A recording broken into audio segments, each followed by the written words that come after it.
ready when you are. Thank you, Giuseppe. My name is Paola Pannia. Hello, everyone. And I'm a postdoc at the University of Florence and also a member of the STALS crew. I'm extremely happy to chair this panel for a number of reasons. And among them, there is obviously the fact that this is an urgent and very interesting book, but also the fact that among the editors, there are some friends, such as Madalina Moraru and Federica. This book is titled The Practice of Judicial Interaction in the Field of Fundamental Rights, the Added Value of the EU Charter of Fundamental Rights, and it was published by Edouard Elgar in 2022. The book provides a comparative assessment of selected EU legal cases that have a profound impact on EU member states' national legal systems. And the claim of the editors is that the judicial interaction can answer complex legal questions relating to the implementation of the EU Charter. The rule of the games are the following. First, Federica and Madalina will present the book. Then Chantal Mak will offer comments before opening the floor for questions coming from the audience. So the first speaker is Federica Casarosa. Federica is a part-time professor at the Robert Schuman Center for Advanced Study at the European University Institute. And Federica holds a bachelor's degree in private law at the University of Pisa and a PhD in law at the European University Institute. And she has worked as a consultant for FAO and as a Gemini Fellow at the Robert Schuman Center for Advanced Studies. Her work appeared in several Italian and international journals. So thanks, Federica, for accepting this invitation. You have 15 minutes. Ready when you are. Let's do like this, because with Madalina, we have split the presentation in two parts. Oh, okay. But I would like to just make a very short comment, just thanking Giuseppe Martinico for the invitation. Not just that, but because this book, as Madalina will mention, is based on the discussion, on the exchanges, on the, let's say, mostly discussions, not just exchanges, but mostly discussions among the Madalina, Carolina Postava, but also Giuseppe Martinico and Aida Torres Perez, when we were at the beginning of one of the training projects that were led also by Fabrizio Caffaggi at the European University Institute. And it was through these exchanges that the beginning of the analysis across judicial interactions, because also Giuseppe didn't mention, but he's one of the authors of one book that was very relevant for our discussion. So it's kind of humble, the undisclosure of this thing. So I'm happy that this is one of the occasion and one of the forum where we can speak about this project, this book, because it's really something that comes out from this, let's say, humus and epistemic community that builds up on this analysis. So I'm very happy about that. But if you don't mind, I will lead the first part of the presentation to Madalina. So if you want to introduce her, I will then jump in across the discussion. Thanks a lot, Paola. Yeah, it's perfect. So let me just introduce Madalina, who is a part-time assistant professor at the Center for Judicial Cooperation at the European University Institute. She obtained her PhD from the UI in 2015 with a thesis entitled Protecting Unrepresented EU Citizens in Third Countries, the Intertwining Roles of the EU and its Member States. And she has a magna cum laude LLM in European law from Durham University, as well as from the UI, and a law degree from the Faculty of Law, Bucharest. She has been also a research policy officer for the Libe Committee on the European Parliament. And so, Madalina, really thanks for joining us. Now the floor is yours.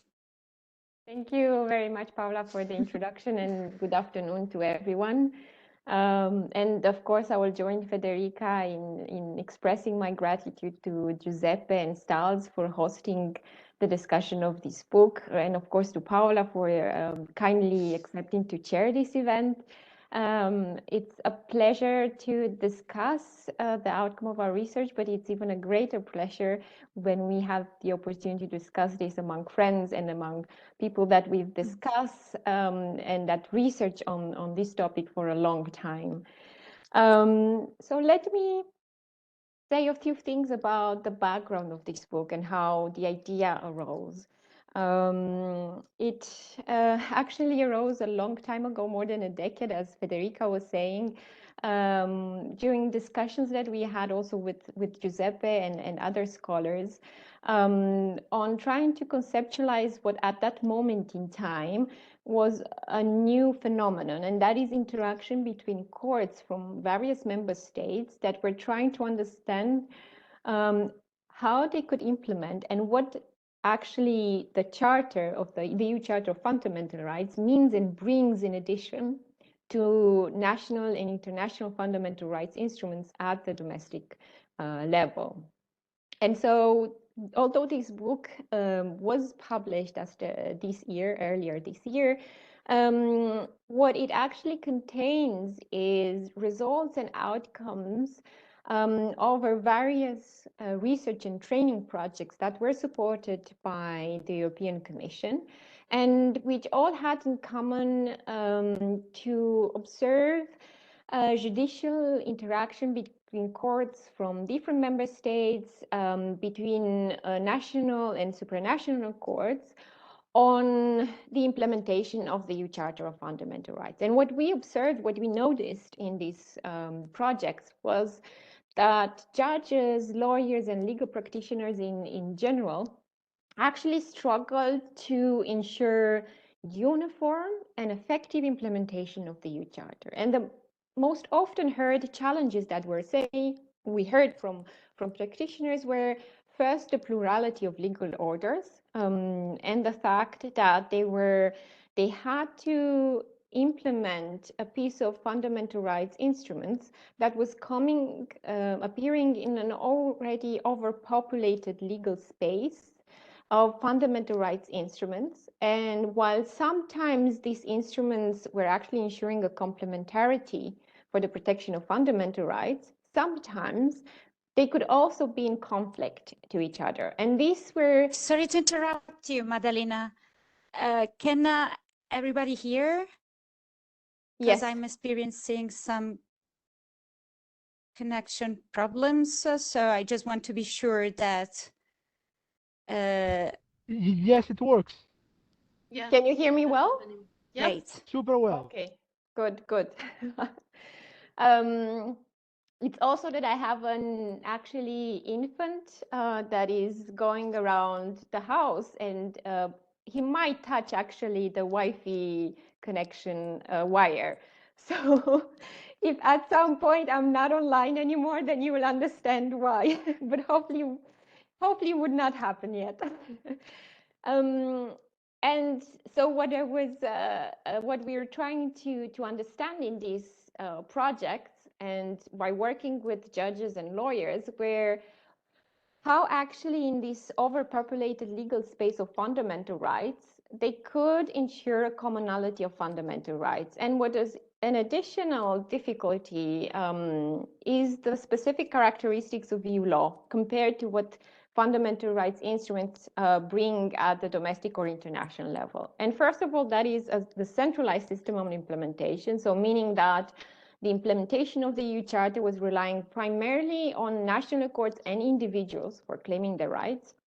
Second, there's a mandatory obligation of ensuring uniform application of the EU Charter and EU law, which sometimes meant that judges actually had to ignore the lower level of protection of fundamental rights at the domestic level in favor of the EU Charter, or sometimes that is happening in one of the cases that Federica will also discuss, is that the EU Charter and EU law would actually require the implementation and ensuring a lower level of protection of fundamental rights than those existing at the national level, as it happened in the case of the European arrest warrant.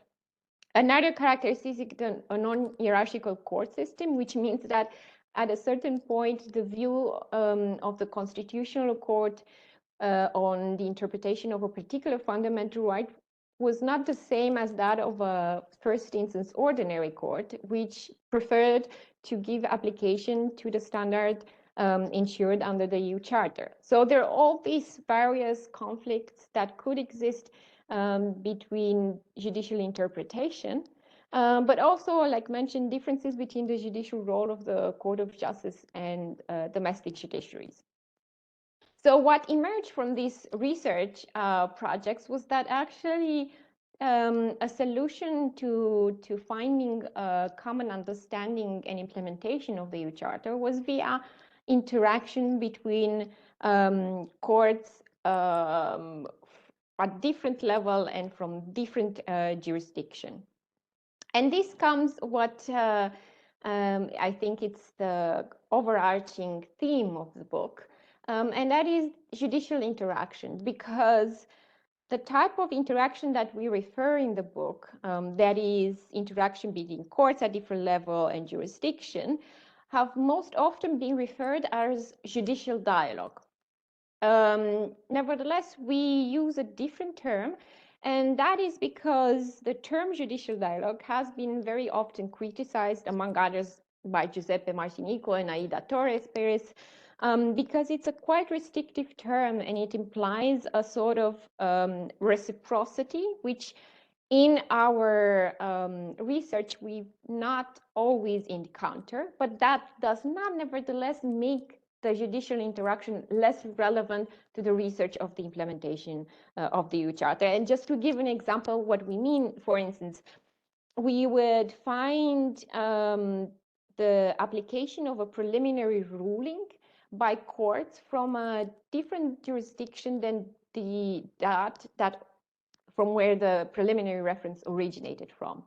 So this is not necessarily, does not imply a sort of reciprocity. There's not a real dialogue here present, but nevertheless, this type of interaction does bring an added value for what the Charter, EU Charter means and how it should be implemented. So then we really look at a more broader concept, and that is a sequence of judgment that might refer to each other, which not necessarily mean between courts in a hierarchical reciprocity. We don't necessarily exclude cases where there's no reciprocity.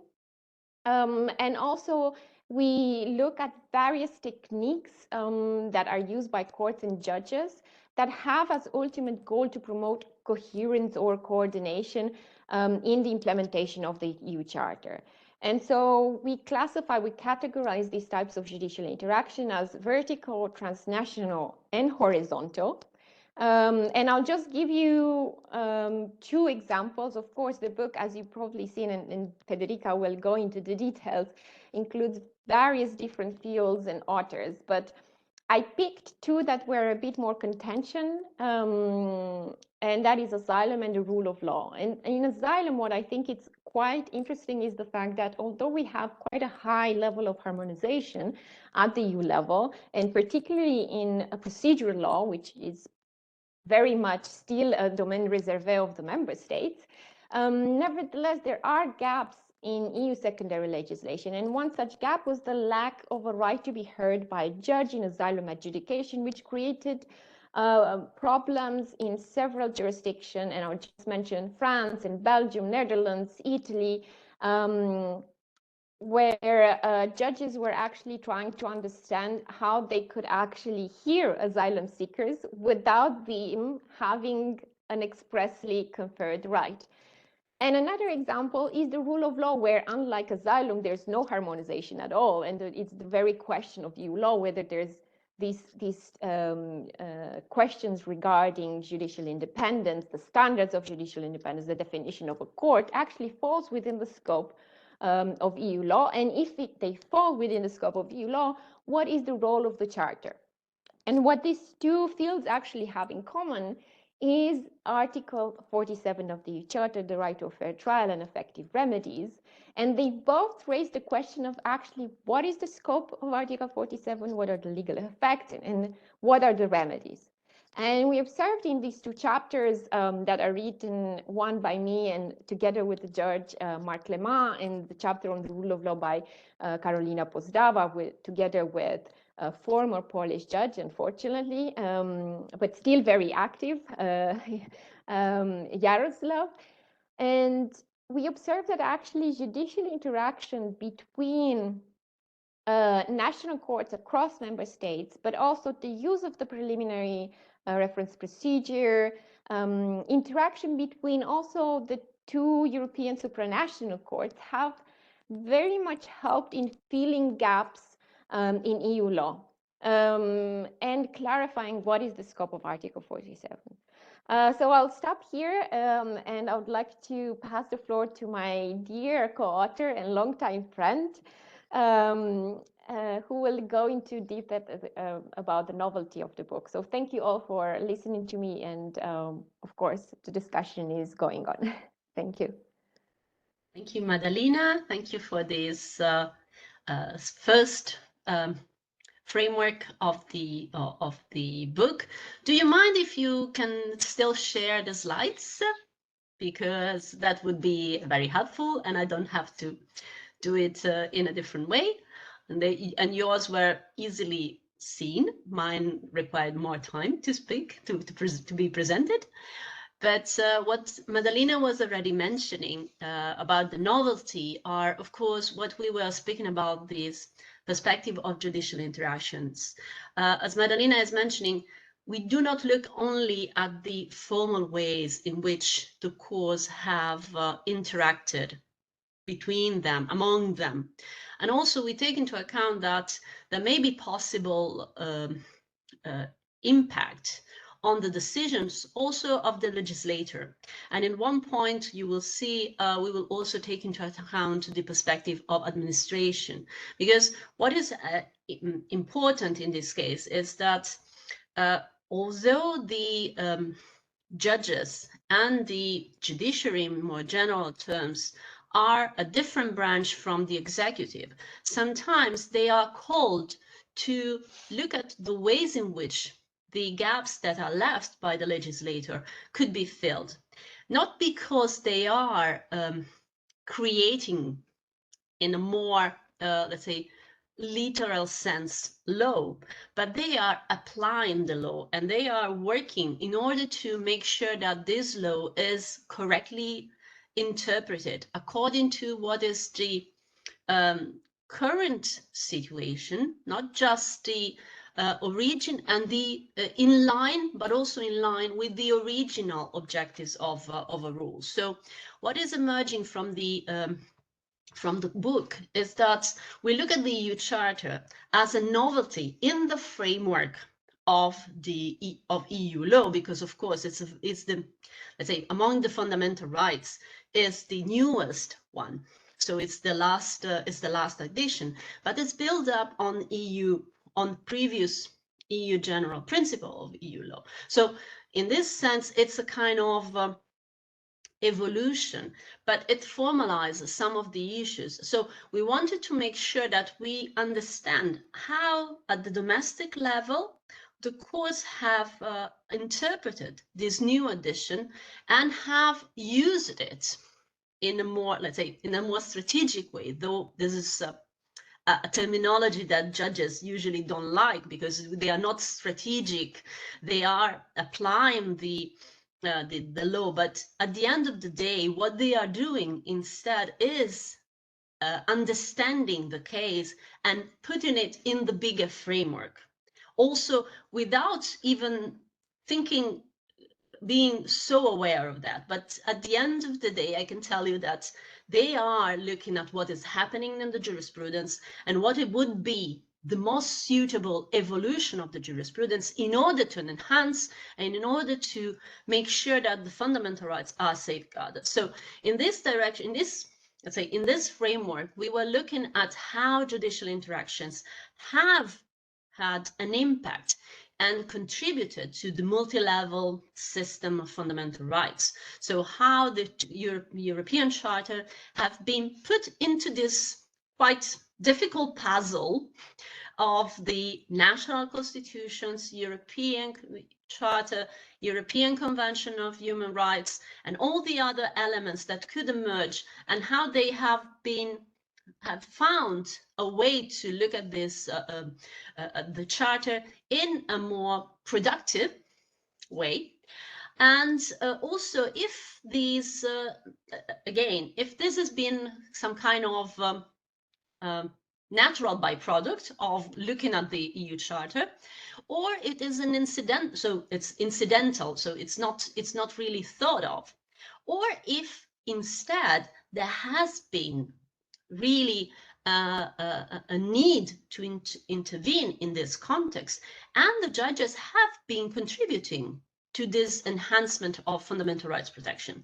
So this is something that has emerged also in the in the way in which different type of courts have intervened in this judicial interaction, because one of the issues that were emerging also is the type of courts that were participating in the judicial interaction, not just Supreme Court. So we were not limiting our attention to Supreme Courts, but we were looking across the judiciary. So we were looking both at lower courts that usually are more, in some cases, are more prone to present preliminary rulings because they feel that the Court of Justice could support their innovative interpretation and can find say a elbow to support on in order to make sure that this interpretation can have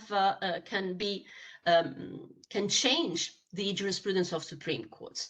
Or again, also on the other side, also constitutional courts, where there is a kind of struggle among the constitutional courts and Court of Justice in understanding who are the who has the role of deciding upon fundamental rights. We know as Italians that there has been some struggle at national level where about the incident phrase in the decision, if I remember well, is 267 on 2018. So we have some discussion on how and what is the role of the Constitutional Court vis-a-vis the European one. So, and who has the last word. So this is the level of analysis that we wanted to have, and we pushed for also for the contributors, and we want to thank all the contributors for the passions that they had for all our comments and suggestions that went, I say, not just once throughout among us. So this is very important. As for the structure of the book, and I kindly ask Madalina to go forward in the presentation, we have 3 parts in the book. So this is very descriptive. We have the horizontal issues. So we went looking at what are the issues emerging from the interpretation and application of the horizontal provisions. Then we have a specific focus on some selected legal issues, and we look at the migration, asylum, non-discrimination, and consumer protection. I can tell you that this selection were obviously third when we organized the training projects that were at the basis of this book, because unfortunately the charter would have the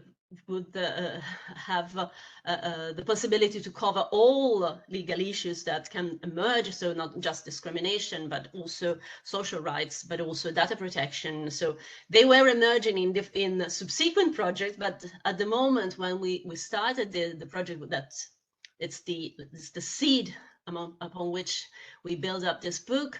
We only have these 3 areas, but they are very relevant because, of course, as Madalina was mentioning, migration and asylum is quite well detailed, whereas in non-discrimination, we have a situation where we have some hints towards a very detailed analysis, but only in the working conditions, whereas in other, the horizontal directive is still in a limbo where it's not yet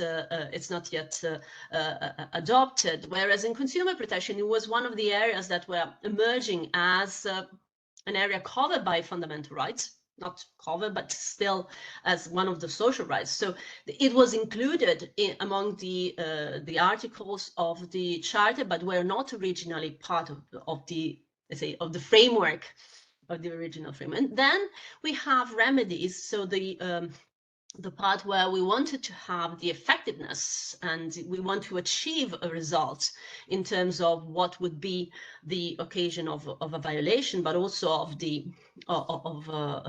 in case of in particular also the judicial proceedings. And in this case we are looking at the different aspects, and I would like to show you the amount of people that are in each of the parts, because in part 1 we have 6 contributions, and you see on the left side, plus we have the comments, because what we wanted to keep in the structure of the book was this dialogue that it was emerging, the epistemic community that we were building up through this project. So we have judges or practitioners in more general that were discussing in more detail some of the issues, and then we have comments. And in this case, again, practitioners or academics that were trying to figure out, to fill up the gaps that were left by the bigger contribution, or pointing to how the bigger framework provided by one of the articles could have reached the practitioner in a specific case and have been adapted and have been interpreted in a specific way in a case. So this is just part 1, and I will try to figure out a way to make some kind of spots about each of the contribution. I hope that I won't be too short, but at least the person that are among the participants of this conversation will join me and speak about what is the discussion. So just get back to part 1, Madalina, thanks. So we have Judge Nina Poltrak, former judge at the in Poland, and now at the European Court that explores the limitation of the application on the rights and principles enshrined in the EU Charter. And in particular, in this case, we have a very important point, because she suggests that the question of the scope of application, which is one of the issues that is really, really important for national courts, because that is one of the main struggle that the judges have. It's the Charter applicable? Should I look at the Charter, not just because I'm interested in being inspired by these principles, but also because I have to apply it. And this question should be distinguished from the question from the actual application in place and of national constitutional rights and freedoms. And she concludes in particular that the Charter may operate in parallel with national or fundamental rights. And it may be put on standby and only step in when the national law does not guarantee an adequate level of protection, or when in the implementation of EU law is put in jeopardy. So this is the important, the first step that we have. Then we have a comment by Gabriel Tobenburg from the Fundamental Rights Agency that looks and builds up on what Nina was mentioning in her article, and look at how many rights in the Charter provisions are rights in the strict sense, and how these are directly applicable to individuals. And in particular, what is very interesting is what entails from the EU and the member states being obliged to promote the application of the Charter. So what is the step forward that we need to do? Then we have Sasha Zagork and Marian Kos from the University of Ljubljana. That was one of the partners in the project that look at the interplay between constitutional values and the EU Charter. And in this case, also their point is that the Charter should feature more prominently in legal conflicts between the EU and the member states, which are essentially value underpinned. And they explore in particular, their argument is built up on the use of the EU Charter that could be how it could be in line with the current constitutional setup of the EU, both within and outside the scope of application. And here we have Nicola Zerini from the University of Florence that commented on this article, on this contribution, looking and highlighting the crucial role of the Charter as a bridge between national constitutional standards, rather than looking at it as a scissor, as a pair of scissors, meaning that she in particular shows that the court's approach may become more open to contribution from member states' constitutional standards, thanks to the contribution of national courts. Then we have again a judge, which is Mattia Cetto from a constitutional court he assessed the impact of the EU Charter on jurisprudence and national courts, already vested with the duty of safeguarding fundamental rights. And in this case, we have a rather different result, because he concludes that in this, it's very short as a span of years, because this is 10 years. That is the limited effects, where we can look at the effects of the Charter. But it has been the fact that this formal and symbolic significance has contributed to the bolstered judicial interaction between national apex court, but at the same time, it was not exactly the most useful fundamental rights constitution that were used at national level.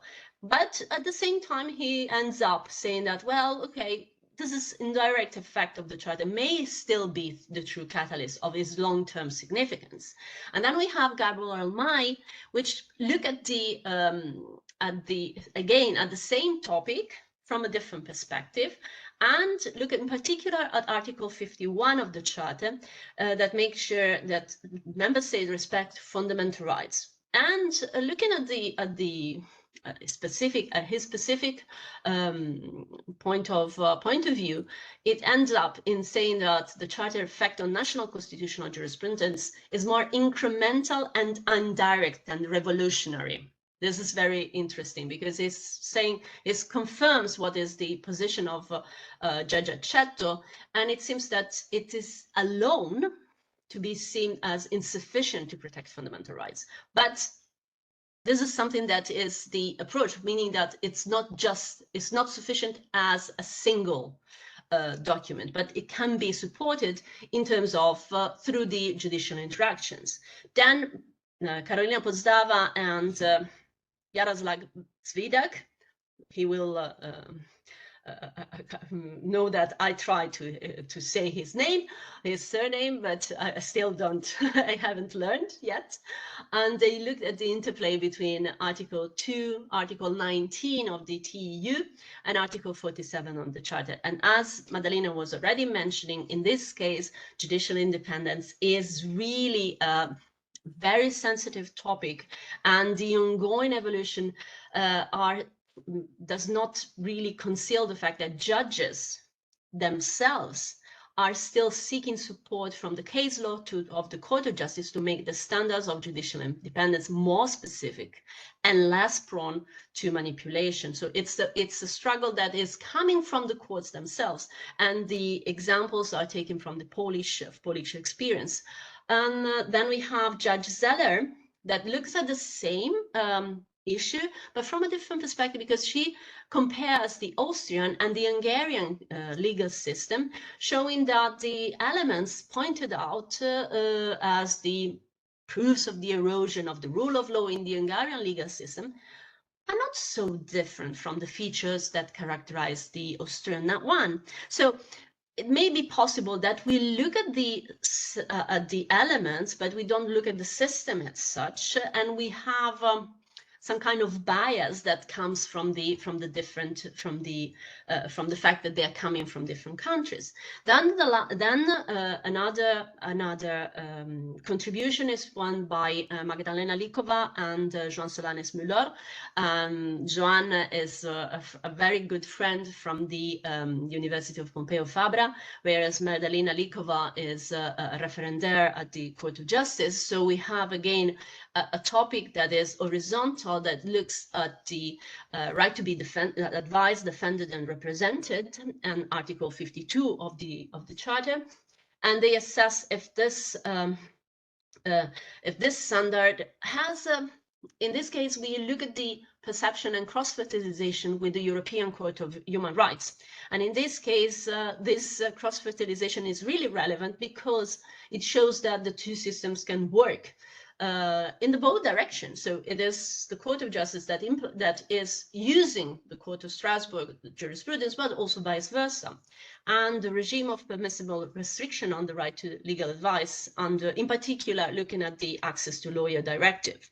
Then we have Judge Kargopoulos from a Greek court that looks at the jurisprudence on the approximation of criminal procedural rules, and in this case, he also argued that the Court of Justice does not properly reflect on the limitation of the treaties in its analysis that could risk on overextending the application of secondary instruments in criminal proceedings. So in this case, we have a different perspective from the ones that has been taken by the article, the main article, and we have a very specific issue addressed by the commentary. Then we have Judge McCloskey, UK judge that was presenting the future influence of the Charter in the post-Brexit United Kingdom, and he concludes that the exile of the Charter after exit day will not be final and absolute, because he supposed that the fact that fundamental rights and principles of EU law, which they exist irrespectively of the Charter, and they will be retained in the domestic UK law. So we have this point of view, whereas that is supported also by the comment by Stephen Coutts from the University College Dublin, and he focused on the role of the Charter the role that the Charter will play in the UK system, and he sees it as three items, like a side constraint on the exercise of state power, a source of legislative and judicial inspiration, and as a means on underpinning transnational systems of cooperation. Of course, probably the exclusion will remove the Charter from the retained EU law, will not be anymore a side constraint to the exercise of state power, but it will still be a source of legislative and judicial inspiration. So this is still something that will remain in the UK legal system. Then we have the specific issues, and here I will be a little bit more quick, promise, but the horizontal ones were the ones that were really, really relevant and were setting the scene for our discussion.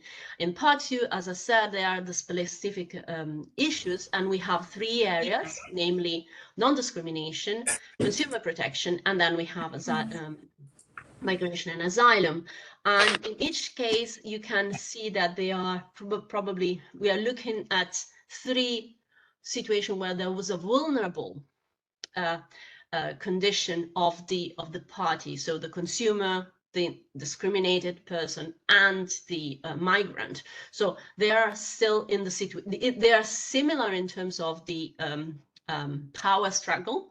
And we look at the case of the Rita Joao and Lila Farkas that look at the part on non-discrimination, and they they describe the emergence of a continuum of equality between the civil and criminal branches of EU anti-discrimination law, in particular through the recent Victims' Rights Directive. And this shows that the EU Charter can play an important role in approximating EU norms to international human rights standards, and it can also offer strategies for addressing legislative deadlocks to equalize protection across discriminated groups. And in this case, we have a comment by Raluca Barcea from the Timișoara University, and she has addressed Article 21 and in particular, looking at the one case decided by the Court of Justice, namely the common decision. And because she looked at the position of the Court of Justice, but also in line with the what was the framework in the Romanian jurisprudence,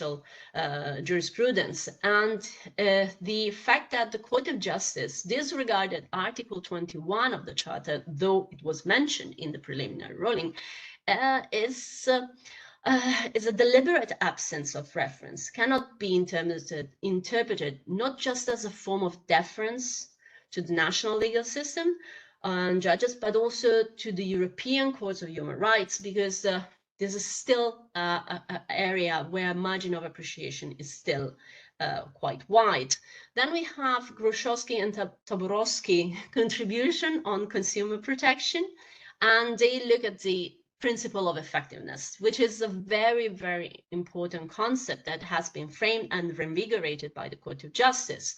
And they pay in particular attention to the ways of proliferation of the standards of effectiveness through instruments of judicial dialogue. And they look at two perspectives. On one hand, they seek to identify the ways for domestic courts to bring the problem of effectiveness before the Court of Justice in the preliminary rulings. And on the other, they attempt to understand the extent to which, and under what premises, of course, the notion of effectiveness considered by the Court of Justice can be reflexively translated into the domestic legal system. And in this case, Professor Paola Iamicelli from the University of Trento highlights the in her comments, put the effectiveness in the framework of the triad of principles that emerge from the Court of Justice and the decisions, namely the effectiveness, proportionality, and dissuasiveness together, and the ways in which these two principles interact among them. And in particular, showing that proportionality usually enables a fair balancing when the right of effective remedy needs to be limited against other fundamental rights and freedoms, but whereas dissuasiveness tends to be to serve the effet utile, sometimes beyond the boundaries of effective judicial protection. And finally, then in this case, Madalina will correct if I'm wrong, Madalina Moraru and Marc Clement, judge from French judge, look at the role played by the court by the Charter in asylum and return and visa-related hearing procedures. And they look at the case law emerging from both at European and national level in order to identify the lacks and the gaps that are still present in the European law, and they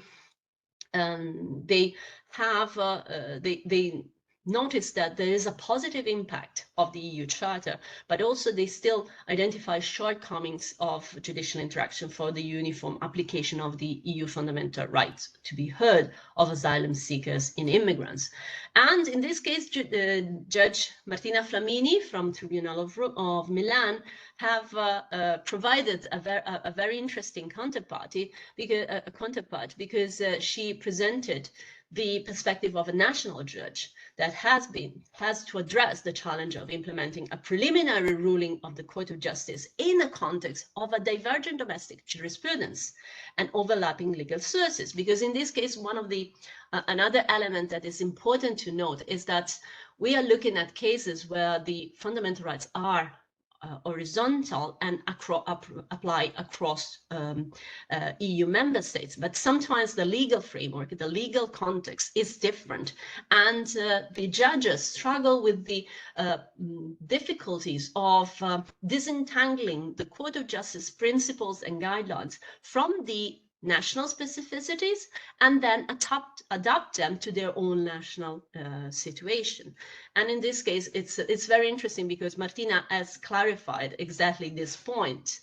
Finally, last part, so part 3, and then I will close, look at the remedies. And in this case, we have 3 perspectives. First of all, the nebis in idem jurisprudence, where we have Maria Bergström and Hans Sundberg. And in this case, we have the judge that presented the preliminary ruling for the Fransom case. So we have the person that looked at the case and decided to present the preliminary ruling to the Court of Justice, and realized that has opened a Pandora box, because in this case, not just at European level, Fransom was really relevant, but also at national level. He changed the way in which national courts have addressed the same problem and have an impact on the decisions, not just of lower courts, but also Supreme Court at national level. So we have this kind of impact, very strong impact. And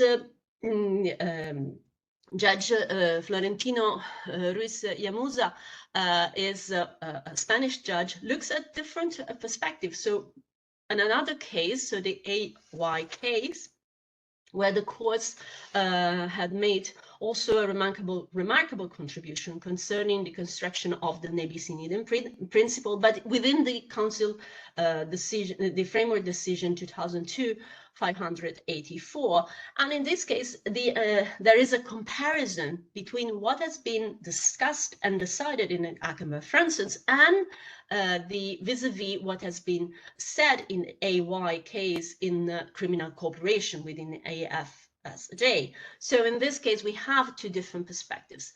Then we have my chapter with Judge Raffaele Sabato. I'm very proud of being co-author with Judge Sabato about the administrative enforcement of EU law through the allocation of regulatory and sanctioning power between independent administrative authorities at national level. Because in this case, we look at the procedure that emerge in several areas, not just, for instance, in consumer protection, but also in migration and in several other areas where the administrative procedure is a step within the wider judicial proceeding. And in this case, it's important to look at the fact that these administrative decisions are not to be understood as outside the domain of effective judicial protection.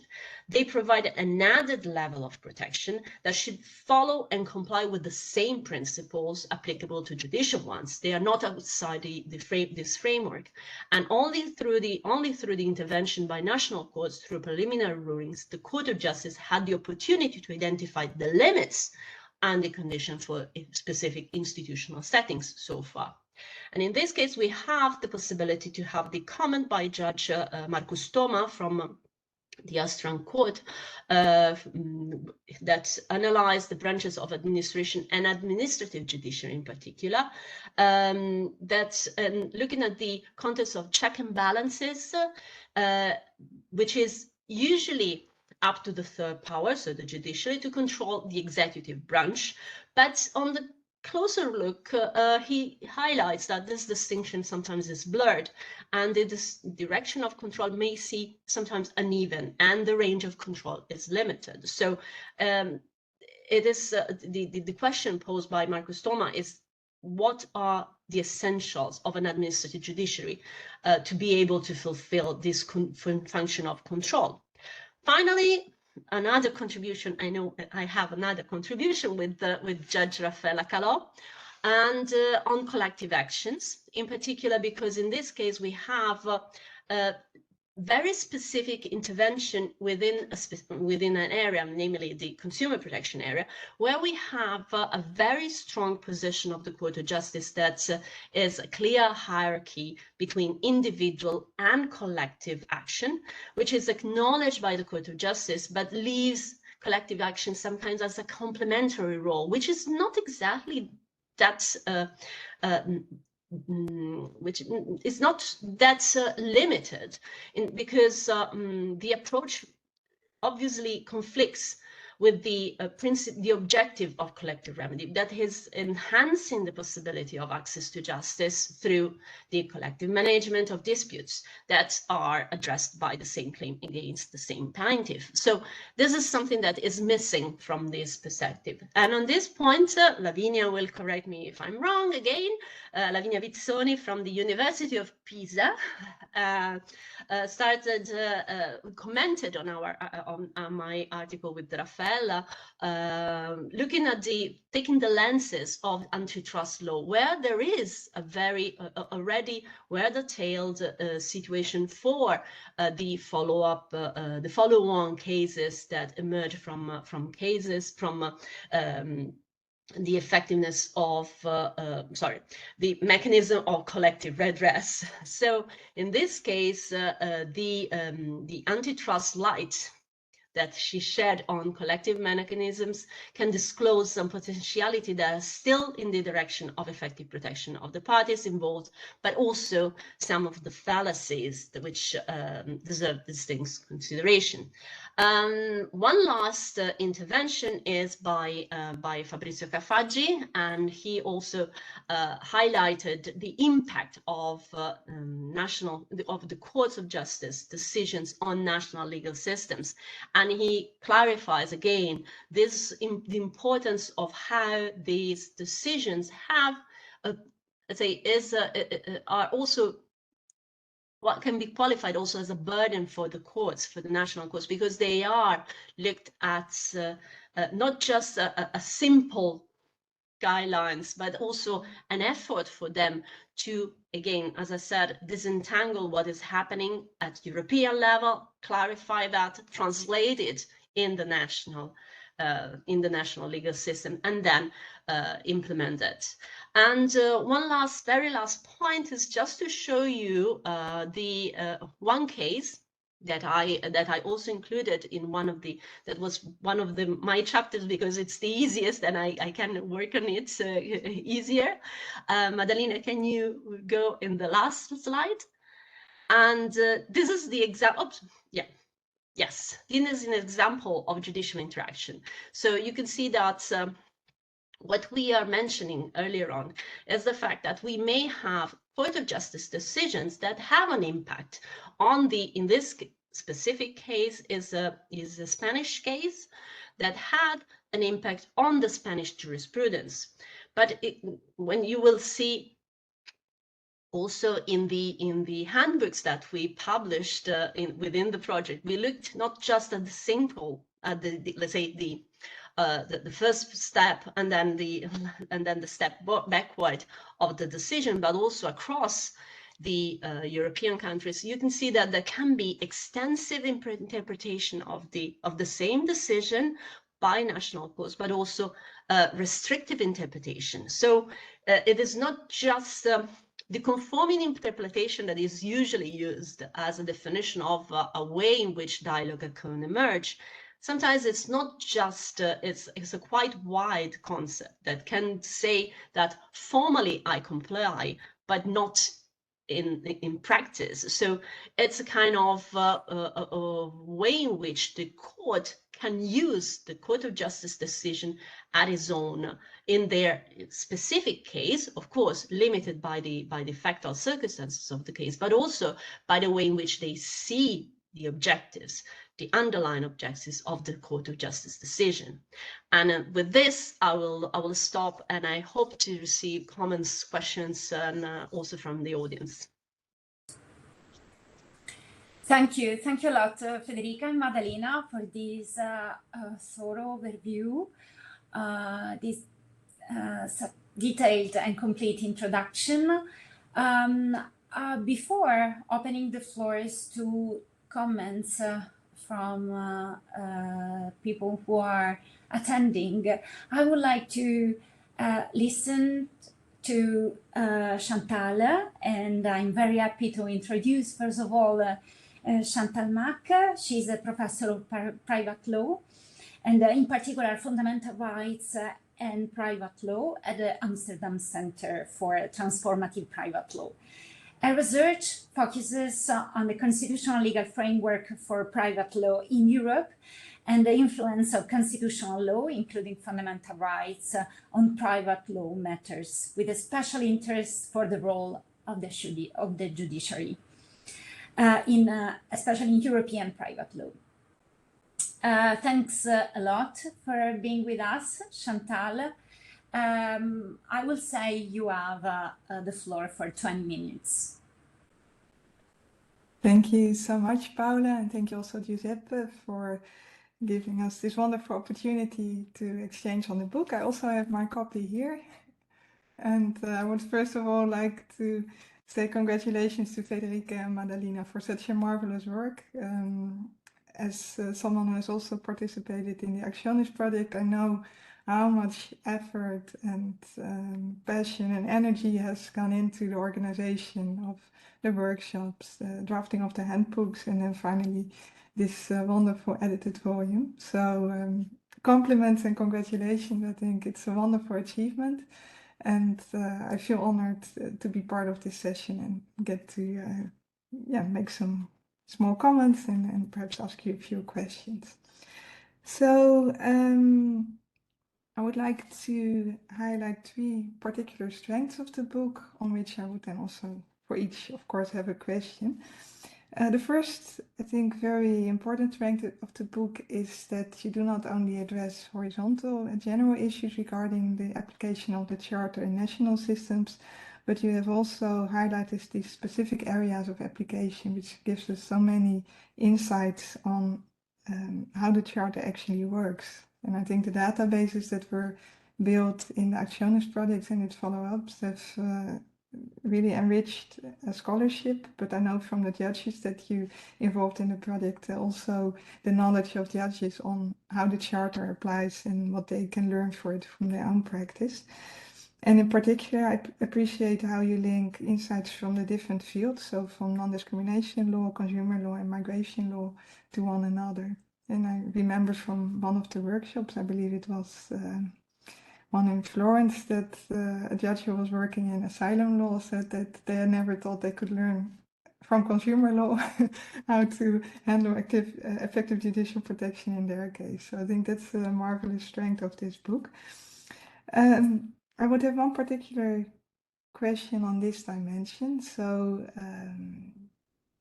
you discuss, especially also in your chapter, Federica, the interaction between administrative and civil protection of the Charter.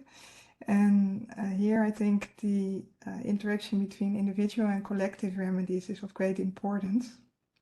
And my question is to what extent in the analysis that you have made of this topic you see some progress. So to what extent we actually see a step from individual remedies to more collective offering of solutions, and not only for consumers but also in the other fields. And as you said, antitrust law is one field in which this has already been more developed, also in legislation.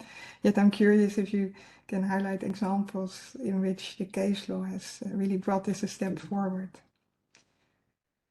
Then the second point that caught my interest is the role of Article 47 in the application of the Charter in the national systems.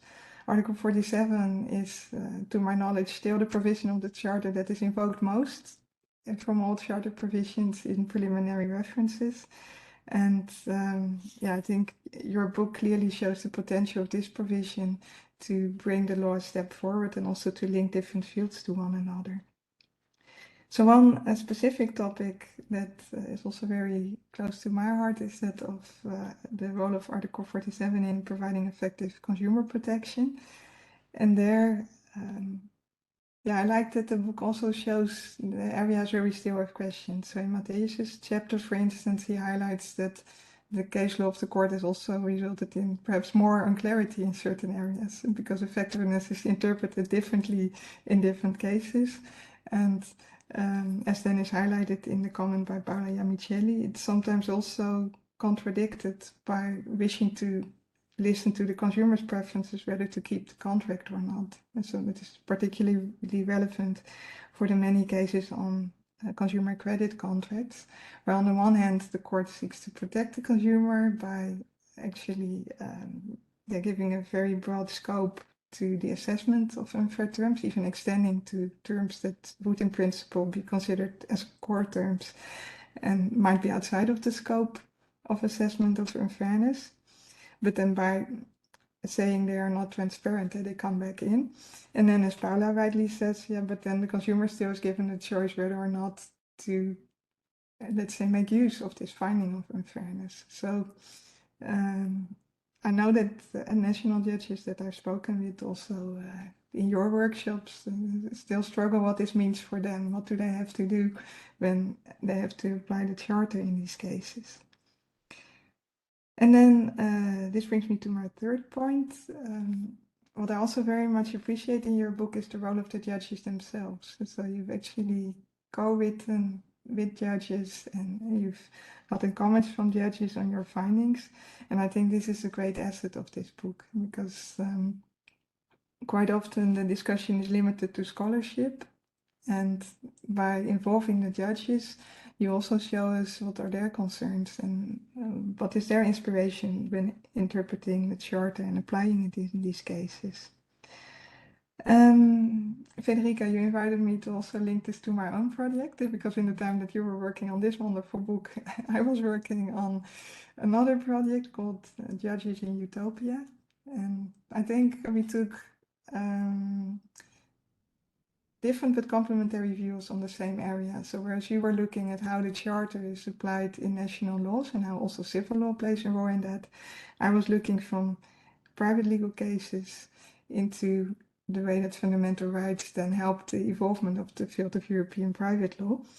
And I was also particularly interested in the role of judges there, because also in the cases that fell within the scope of my project, it was often the case law that had the decisive say rather than the legislation. And also in my project, we involved several judges to comment on the findings, and that taught me a lot about the way the judges themselves understand their role. So one of the judges who was involved is Sandra Lange. She's a judge in the Dutch Council of State. And in particular on this interaction between administrative law and civil law, I also learned a lot from her.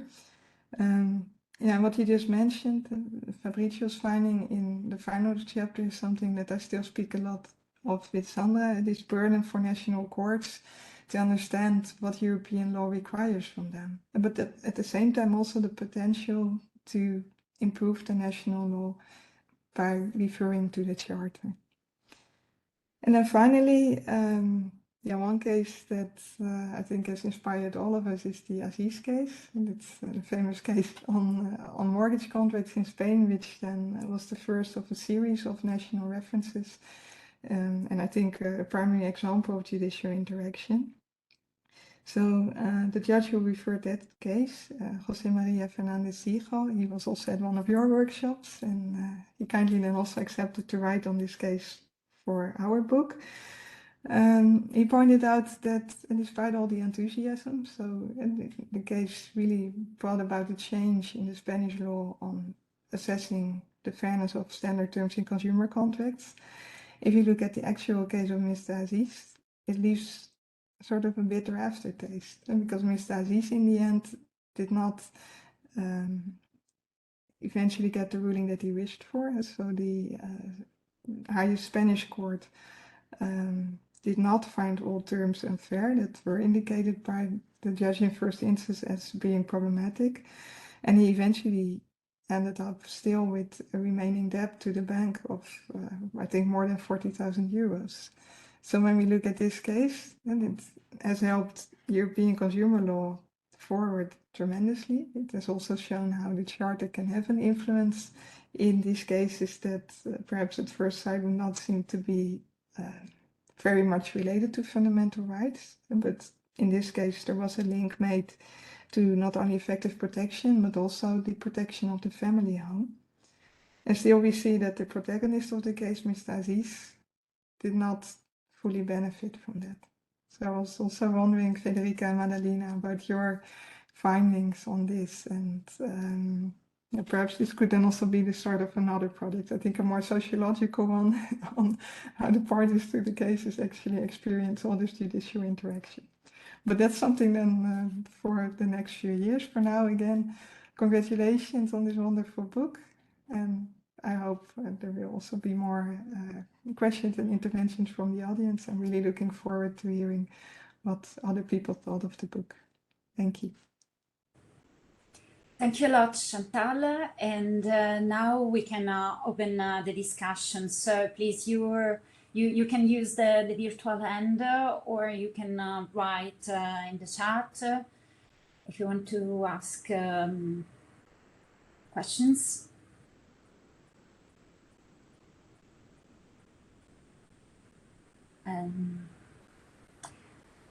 Could I maybe just to intervene shortly, because I'm thinking my brain these days cannot really take too many questions. Okay, So, okay, absolutely yes, absolutely yes. If there's no strong opposition, perhaps we could address first Chantal's question, and then this will also leave a little bit more time for the audience to think about their questions. Yes. And I apologize. We have already one question, but I will say absolutely yes. Let's reply first to Chantal, and then we will start with questions from the public. Thank you, Paola. Maybe if I have already unmuted myself, I could start first, and then I'll let Federica continue. Thanks a lot, Chantal, for brilliantly bringing forward the strengths, but also perhaps what could be next research lines. Very well spotted with how parties actually experience all these judicial interactions. This is what I love so much about these discussions, that there's a never endless opportunity for future research and inspiration. And what I would like to touch is basically on these three issues that you mentioned. So the individual versus collective remedies, potentially in migration. Then the added value of horizontal judicial interaction compared to vertical judicial interaction, because I think this has been mostly the topic on which scholars have published.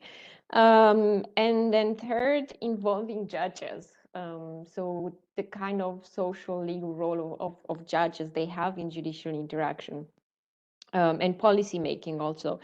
So for individual collective remedies, I think we don't have in migration what we've experienced so much in consumer protection, is sort of actio popularis. So there's not such an actio popularis that is possible in written law, in codified law, in Europe, because in other regions, like in the US, this is possible for migration. But in Europe, this is not yet possible, formally speaking. But what we've seen and what I've tried to follow and trace in my chapter on the right to be heard is that you have a sort of de facto actio popularis, or like a very incipient de facto form of actio popularis, because of judges communicating between themselves, which means that you would have a lawyer from a very small region in the Czech Republic that will build its case law on the judgment from an Italian court. And so you would have this sort of spin-off and chain reaction of one preliminary references, which would go across Europe, across jurisdiction courts. And of course, this does not necessarily mean that all judges are open to actually endorse and change their jurisprudence. In fact, and what I've published in a different article is that sometimes you'd also have fervent opposition from judges, specifically from Supreme Courts, to this type of change. And not all of the preliminary reference procedures are leading to an enhancement of the charter. There are cases like this one when a judge fervently thinks that a certain interpretation of a right, it's not the one that has been promoted based on the charter, but it's more a restrictive one, deferential to the administration. And this brings me to the second topic, that is the added value of horizontal judicial interaction compared to vertical judicial interaction, because and this Federica has mentioned very well, you sometimes have a very convoluted judgment or a deferential judgment from the Court of Justice, which does not really say, I mean, it's not very clear for judges across the EU what they're meant to be doing. And then you would need a second preliminary reference, as it happened, for instance, also in the case of the right to be heard, from the same jurisdiction, asking the court, what did you mean in this judgment? Tell us, what exactly are we supposed to do with this right to be heard concretely? Are we supposed to like quash all the judgments from the administration, and then we recognizing this right to be heard directly on the basis of the EU Charter? Or you would have basically judges from Netherlands that would need to look at what judges in Italy did with the implementation of a preliminary ruling, and then trying to make parallel with what the limitation in the national legislation to understand how they can actually translate that. So I think this is the added value of horizontal judicial interaction, because it basically translates what the Court of Justice aims to or requires national courts to do.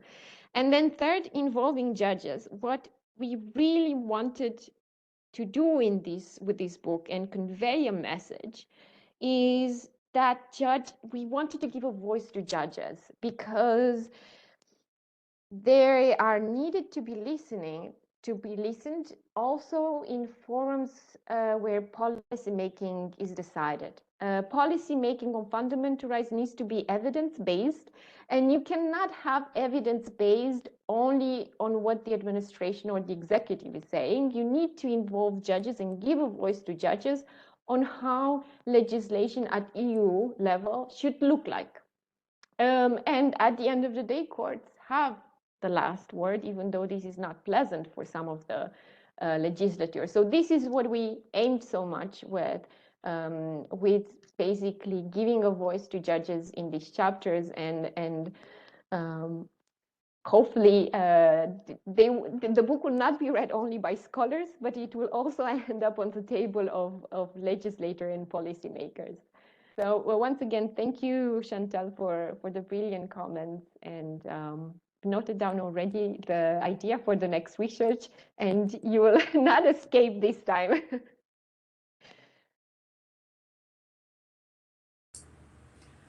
Federica, do you want to add something? Yeah, I will follow up very quickly on what Madalina was already mentioning. First of all, on the involvement of judges, I remember the case of Aziz, and I remember that this unfortunately was the result of a very important case in the case law. But I can tell you that also Ms. Rosalba Assini, which is the very well-known case of the Court of Justice that is the first reference to the Charter, it probably doesn't know that is so known at European level, because it's a very small comes from a very small court in southern Italy, and probably is not aware of what is the relevance of this judgment, which ends up in having such an important momentum for the jurisprudence. So you're right, there is a different perspective of the cases if we look at them from the substantial point of view, or what is the impact on the jurisprudence. And this is something that sometimes looking at the cases as matter of research may miss. And this is something that giving and involving judges sometimes allows us not just to see decisions for their importance in the jurisprudence as small pieces of puzzles, but pieces of life for someone. So this is a very important point that you were raising. And as for the collective remedies and the individual and collective dimension,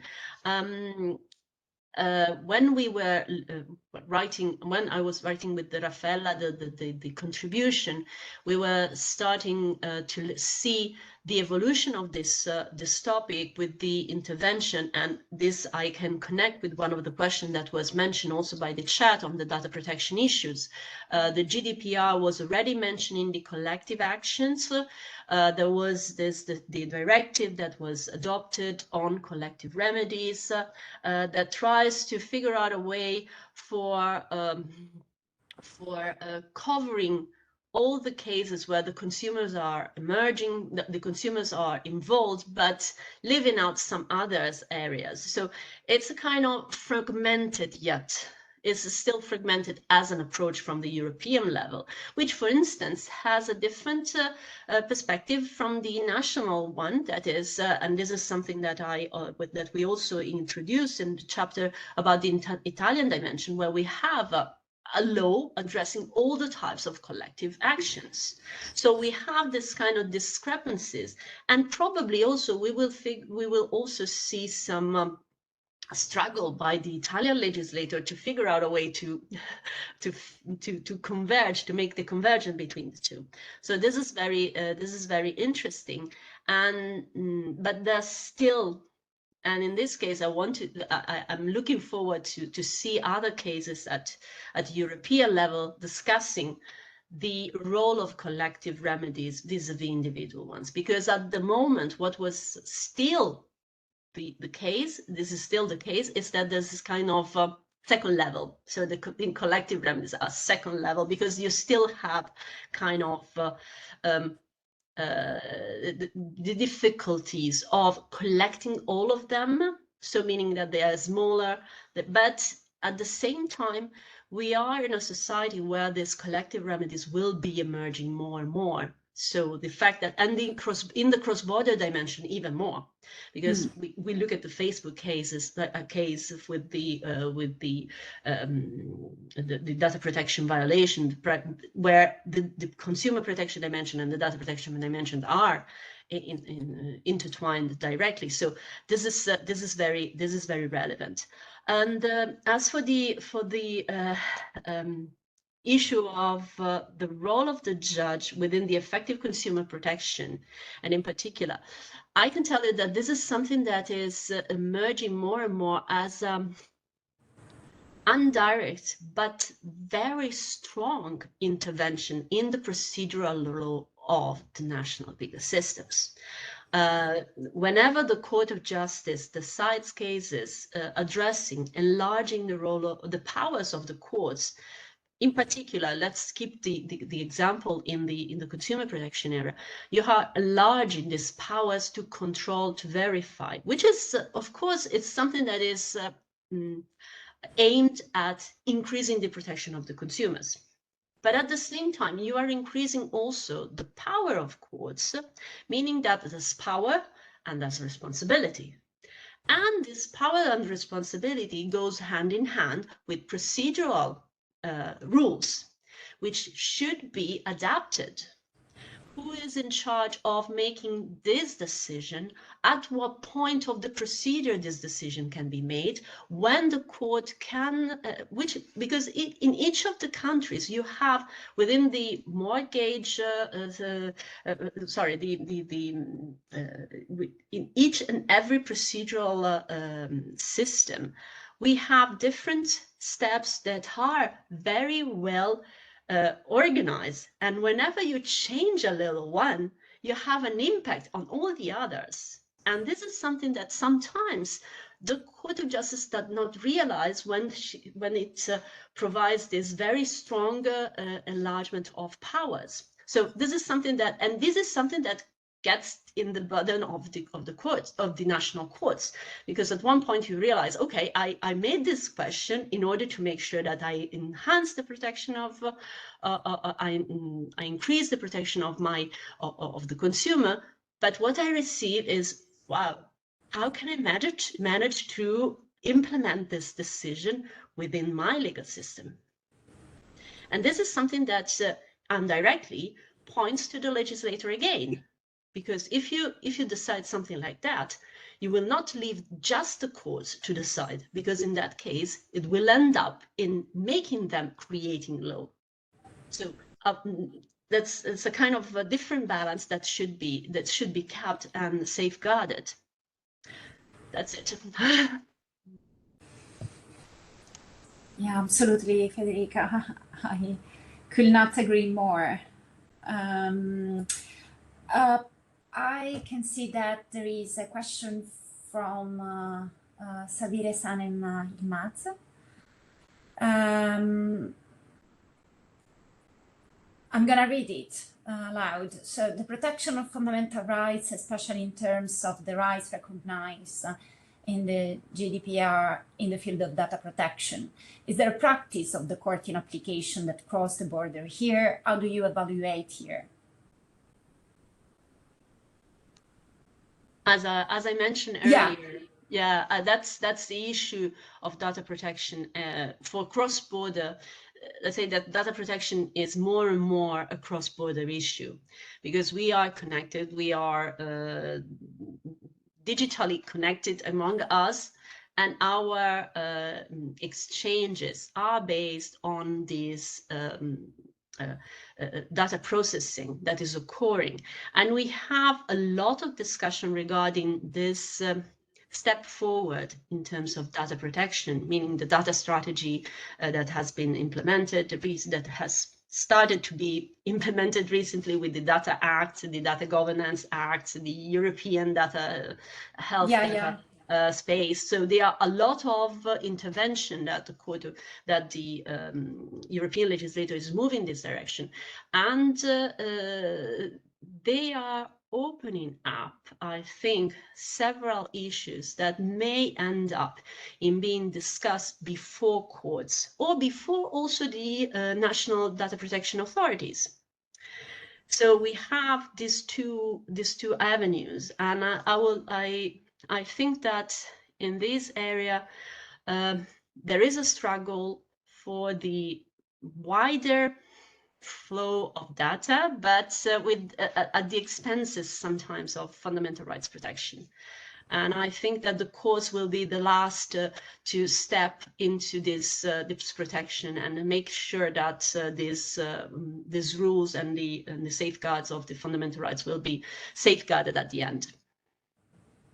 Thank you, Federica. Thank you a lot. I don't know if there are any more questions. Actually, I would like to ask you something related more to ENACT, so the project to which this book is related to. You somehow crafted and then guided and then supported this big common exercise of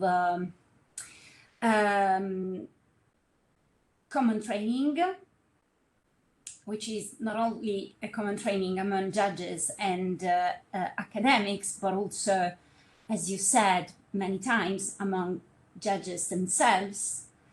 And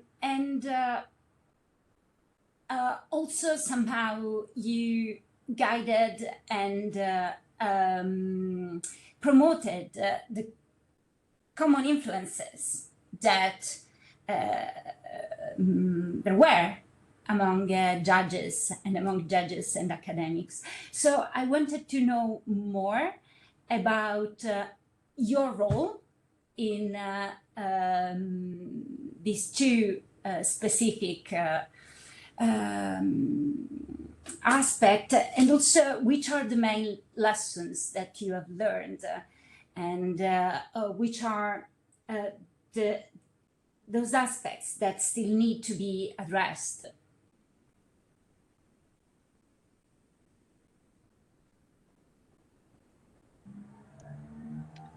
Madalina, do you want to start, or I will? just go ahead and then I'll follow up. Okay. Okay. Let's say that we are repetitive players, meaning that we have started with Jude Corp, then we follow up with Acciones and Enact, but we are currently waiting to start with Madalina, a new training project that will be trial 2, which means that we had a trial 1 already, and dedicated to the issue of training legal practitioners on independence, accountability, impartiality of legal professions in general, because we are eager to engage with judges and legal practitioners in general, because it's a common enrichment. Every time we have this training, one of the main issues that we want to underline every time that we are organizing events is that we are not teaching them, never. We are providing our perspective on the law, on the legislation, and what comes out is a discussion of what is missing, what can be improved, what is already good, etc. So it is never a lesson between someone that knows what is happening and someone that needs to know. For me, is vice versa, is always learning from judges what the law should be and what is not.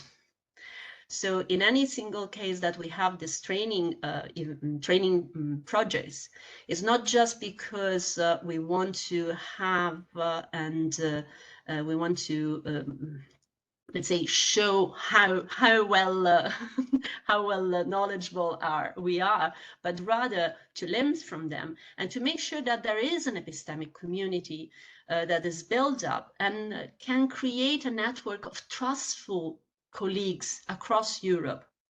Because whenever there is this kind of events, and this is something that is at the basis of the training, from the DigiJustice in general, is the fact that we allow people to meet, to know each other, but also to trust each other. And this is something that is important also at the level of knowledge of how it's happening, how things happen in different countries. So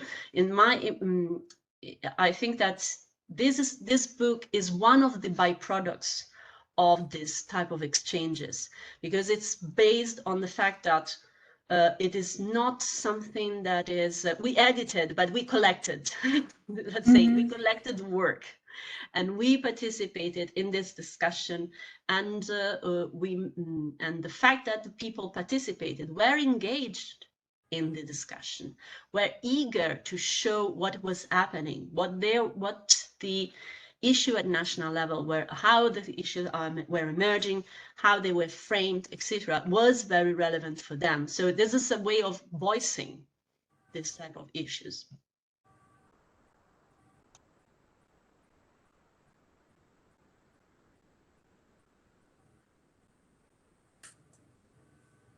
I don't know if Madalina wants to add something.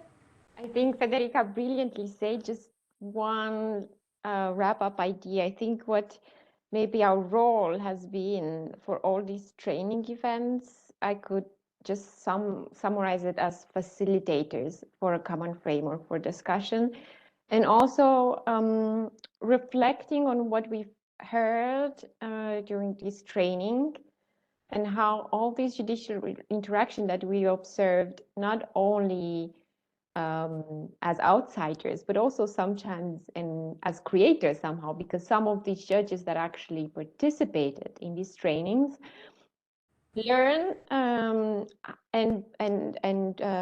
gain courage on actually sending a preliminary reference to the Court of Justice. And so we tried to connect all these ideas and make sense.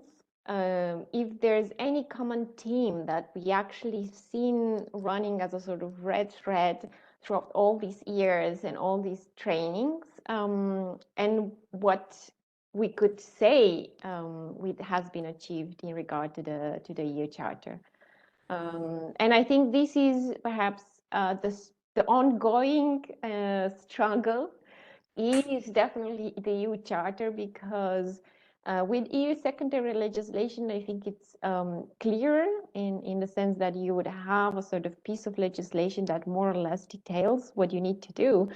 But what the Charter actually requires at the national level, it still is very problematic, and we still see it appear in a never-ending, expanding areas. We never thought the rule of law could be such an area where you would inquire what is the role of the Charter, and still we have it. And I guess also data protection, it will be a field with more and more of such questions. And so I hope our role will continue to be that of bringing judges and lawyers and scholars together, so we can reflect how we can help each other. And what is the specificity of what we're doing at the Center for Judicial Cooperation is that before we start any training and we actually bring to the table judges, we precede that with a month of research where we dig into national jurisprudence and national judgments, and we try to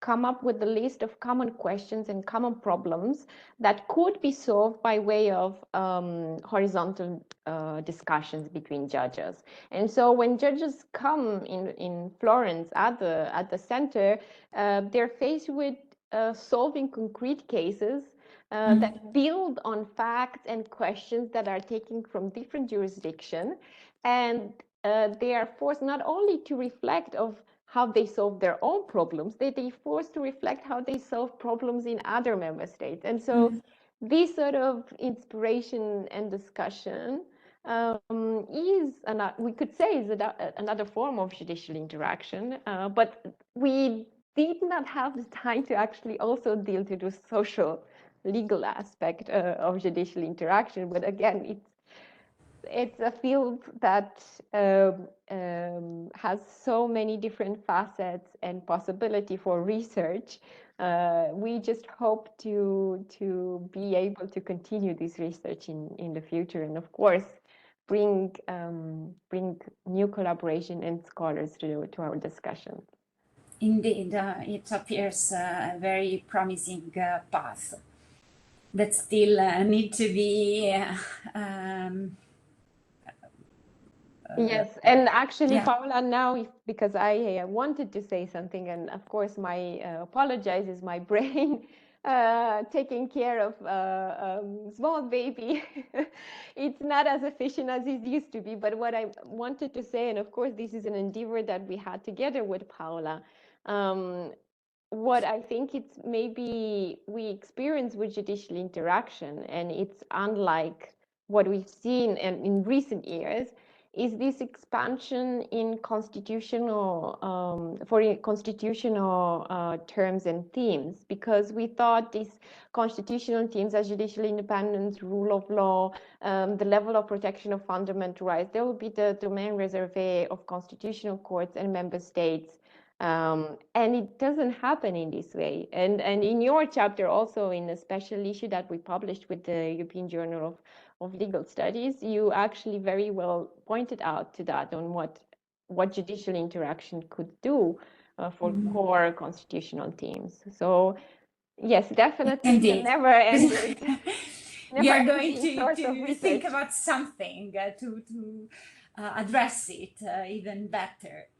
I really would like to thank you a lot, and also really sorry for, because as you may have noticed, I had a lot of problems of connection, unfortunately, at the beginning of this presentation, but now I just would like to thank you a lot for this great book, which is based on a great experience. And also Chantal for her insightful comments. And the video of the webinar will be available in a few days, just time to make some adjustments, and then we'll be there online. So really thank you also to all those have attended this presentation, and really